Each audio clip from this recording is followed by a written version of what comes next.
Next, you're going to hear from someone with a passion for art crime.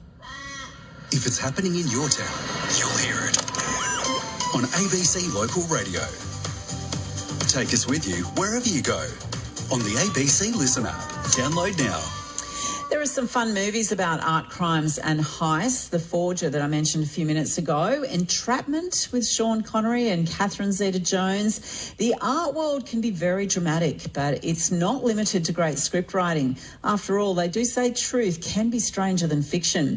The ABC's Jess Wright caught up with art valuer and lecturer Lee Capel to find out how his fascination with art crimes began and how close he's been to some of the action. He's going to be speaking on this topic this coming Monday in Mudgee. I used to work in the auction industry for about 6 or 7 years, about 15 years ago, and I got to witness quite an interesting insight into what happens behind the scenes. Every so often there'd be paintings that would come in and they would be flagged as if they'd been, illegally acquired, and we'd have to contact the police and they would come in and they would take the painting and it would be used as evidence. So all that sort of stuff, not only just that, but, talking with some of the dealers and seeing how the whole system works within an auction realm, you start to get an idea that it isn't so kosher. And how often do you see people faking their art? Well, there wasn't a lot of people that I could pick because forgeries are quite widespread, but not to the degree that has been made out in the press. Especially the auction rooms that I was working in, they were more mid-tier and low-tier artists, so they're less likely to be forged. Mm-hmm. Whereas when I moved up into the world where I was working for Sotheby's and Menzies, usually they're pretty good with their expertise to be able to flag any forgeries that come through. However, there were a couple of specific people who were quite well known, and I had to become quite attuned to what techniques they would use to create these forgeries. And by the end, it was like being inside the mind of a criminal, because you could see what techniques he would be using, what materials he'd be using, and you could pretty much find, eke out which works were not right in comparison to the ones that were legitimate. Now, Lee, you were involved in returning a stolen artwork to the National Gallery of Victoria. What happened there? So around COVID, I was putting together an exhibition of portraits in my gallery at the time in Potts Point.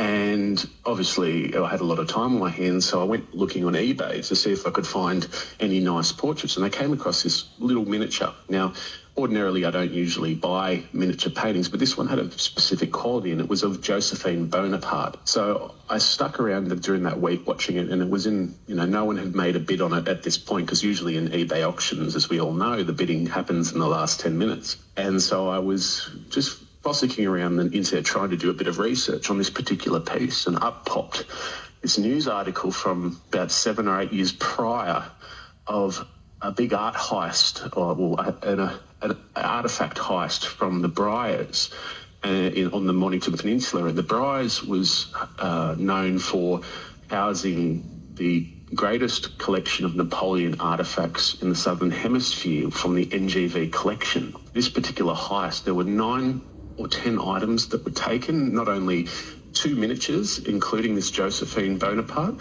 but also locks of hair and jewellery. And these items had been acquired or donated by different members of the public, but some of them were even given by Napoleon himself, because he was quite close friends with a gentleman called Bauckham, who was Alexander Bauckham, who also had a property on St. Helena and knew Napoleon when he was in exile there. And so coming back to this particular miniature, I'd seen that it had been missing for 7 or 8 years. And so I bid as much as I could, knowing that if I'd flagged it, these things sort of fall through the cracks and then they could be disappeared forever. So I knew I had to buy it in order to get it out of the hands of the current owner. Now, being COVID, once I won the bid, and I paid a measly $250 at the time, was that it was stuck with the owner in Canberra. And so what I did is I was able to get the details of this owner, and I called her and I asked, not outwardly, I just asked where she'd purchased this work. She'd purchased it from an antique store about 7 or 8 years ago in Canberra. So I was able to locate the actual space, and I went down and I actually did a similar interview with the owner and found out that it had come through them. But I forwarded all that information onto the federal police. But the problem was this was a few months later. At the time, I couldn't get the work out of Canberra because of lockdown laws. And so what I had to do was I had to get a friend of mine who lived in Canberra to pick up the work. And we met, like, on the sly in a pub in Yass and did the handover. And he didn't know it was a stolen work. And so he panicked when I told him. So it was quite a funny situation. But after I did all this, passed off all this information onto the federal police, I called the gallery and I said, I think you're missing this piece. And they were over the moon. What are the consequences for committing such a crime?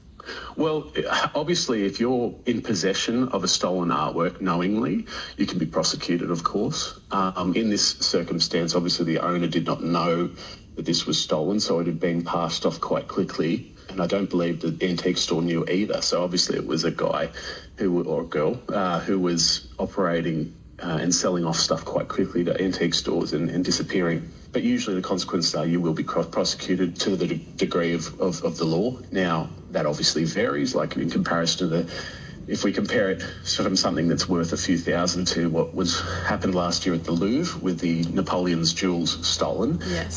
Now, those are still missing, obviously, but they're worth a far more significant amount.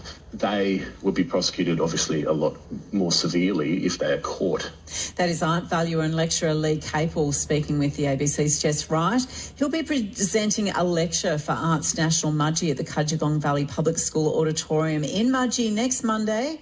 That's Monday next week at 5:30 p.m. Tickets can be found on Try Booking. Just look for Arts National Mudgee.